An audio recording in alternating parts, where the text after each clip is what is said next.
প্রথম দুদফার ভোটে কংগ্রেস এতটাই নিরাশ হয়েছে যে তারা খোলাখুলি ভোট জিহাদ নিয়ে কথা বলছে।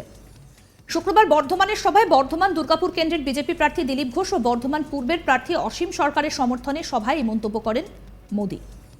এদিনের সভা থেকে প্রধানমন্ত্রী বলেন, এতদিন লুকিয়ে চুরিয়ে ভোট জিহাদ চলত, এবার প্রথম দুদফার ভোটে এতটাই হতাশ হয়েছে কংগ্রেস, তৃণমূল, সিপিএম সহ ইন্ডি জোটের সহযোগীরা যে তারা এবার প্রকাশ্যেই বলছে ভোট জিহাদের কথা। মোদী বলেন, ওবিসি, দলিত, পিছিয়ে পড়াদের থেকে অধিকার ছিনিয়ে নিয়ে জিহাদি ভোট ব্যাংক পেতে ব্যস্ত কংগ্রেস, তৃণমূল, বামেরা। কারণ দলিত, ওবিসি, আদিবাসী মোদীকে ভোট দেয়, তাই 60 বছর ধরে যারা কংগ্রেসের সঙ্গে ছিল তারা এখন মোদীর সঙ্গে। তাই কংগ্রেস ওবিসি, দলিত, পিছিয়ে পড়াদের শাস্তি দিতে চায় কংগ্রেস। জিহাদি ভোট ব্যাংকের স্বার্থে সংবিধান বদলে ফেলতে চায় কংগ্রেস। আমার চ্যালেঞ্জ, দেশকে লিখিত প্রতিশ্রুতি দিক কংগ্রেস ও ইন্ডি জোটের পার্টিরা। ধর্মের নামে সংবিধানে সংরক্ষণ বদল করবে না।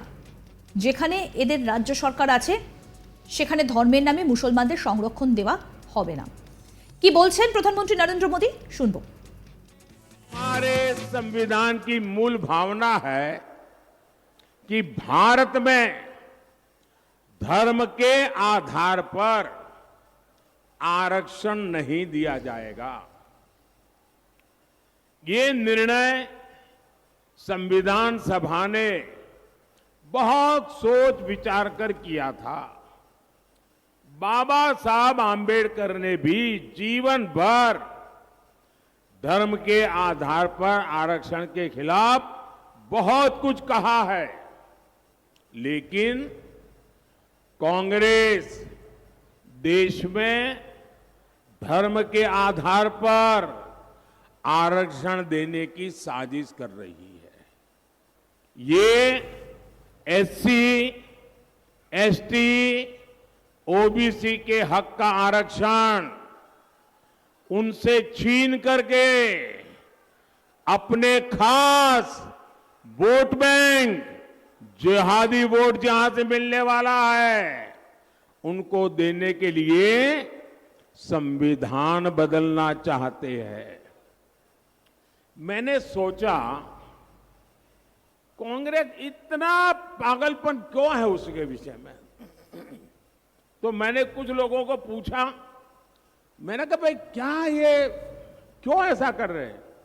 बोले उनका सीधा सीधा हिसाब है कि वो अब दलितों को, आदिवासियों को और ओबीसी, उनको जबरदस्त सजा करना चाहते। मैंने कहा दलित, आदिवासी और ओबीसी को सजा क्यों। बोले सजा इसलिए करना चाहते हैं कि मोदी आज जो बैठा है ना, उसका कारण अब दलित मोदी को वोट देता है, आदिवासी मोदी को वोट देता है, ओबीसी मोदी को वोट देता है। और इसलिए 50 साल तक जो कांग्रेस के साथ रहे, वो दलित, आदिवासी और ओबीसी कांग्रेस से खिसक गए, मोदी के साथ चले गए, मोदी का काम देख करके चले गए। तो अब उनको लगता है कि अब दलितों को, आदिवासियों को और ओबीसी को सजा करे, और उनके पास जो सबसे बड़ा हथियार है आरक्षण का, वो लूट लें और मुसलमानों को खुश करें, धर्म के आधार पर ये आरक्षण उनको दे दें ताकि उनकी वोट बैंक की राजनीति चलती रहे। और इन्होंने ये पाप कर्नाटका में ऑलरेडी शुरू कर दिया है। মোদির কথায় আমাদের দিলীপজি এত পরিশ্রম করছেন, বর্ধমানে তো আরো উন্নতি হবে।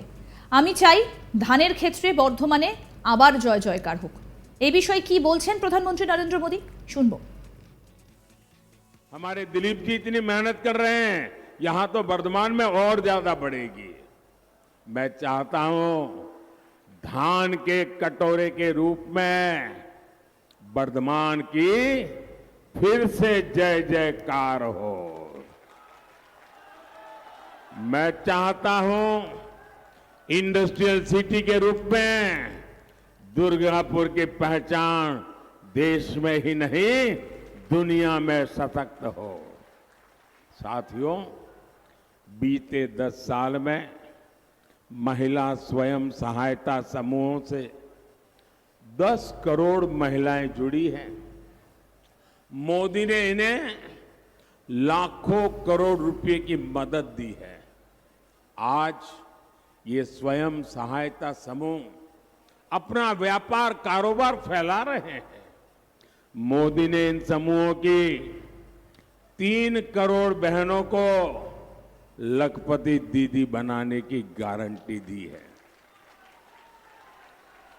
मोदी गांव देहात की अपनी बहनों को ड्रोन पायलट बनाने में भी जुटा है। इतना कुछ मैं क्यों कर रहा हूं? ताकि मेरी बहनों बेटियों आर्थिक रूप से और सक्षम बने, उनकी आमदनी बढ़े। लेकिन साथियों, ये टीएमसी, ये लेफ्ट और ये कांग्रेस वाले कर क्या रहे हैं? ये दिन रात क्या कर रहे हैं? मोदी का सिर लाठी मारकर फोड़ देंगे। ये कहते हैं मोदी को गोली मार दो। लेकिन मैं भी डरने वालों में से नहीं हूं। और ये नामदार लोग समझ लें, कामदार कभी डरते नहीं हैं। नामदार लोग समझ लें, गरीब ने कभी डर करके जिंदगी जी नहीं है। और मैं गरीबी से निकला हूं, तो डरना तो मेरी डिक्शनरी में ही नहीं है। मैंने कल टीवी पर देखा, यहां बंगाल में टीएमसी के एक एमएलए ने सरेआम धमकी दी। वो कह रहे थे कि हिंदुओं को 2 घंटे में भागीरथी में बहा देंगे। ये कौन सी भाषा है भाई? ये कौन सा पॉलिटिकल कल्चर है? हिंदुओं को बहा दोगे? वाकई क्या हालत हो गई है? बंगाल में हिंदुओं के साथ क्या हो रहा है?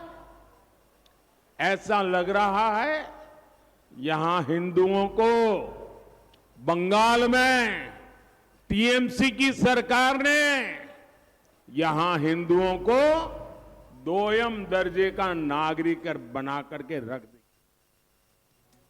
আরো আপডেট পেতে দেখতে থাকুন আজ তাক বাংলার ইউটিউব চ্যানেল সাবস্ক্রাইব করুন।